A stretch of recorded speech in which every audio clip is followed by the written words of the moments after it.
श्रियकान्ताय कल्याणनिधये निधयेतिनाम् श्रीवेङ्कटनिवासाय श्रीनिवासाय मङ्गलम्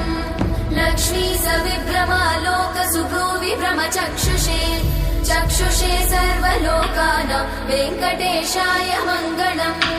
श्रीवेङ्कटाद्रिशृङ्गाग्रमङ्गलाभरणाङ्गये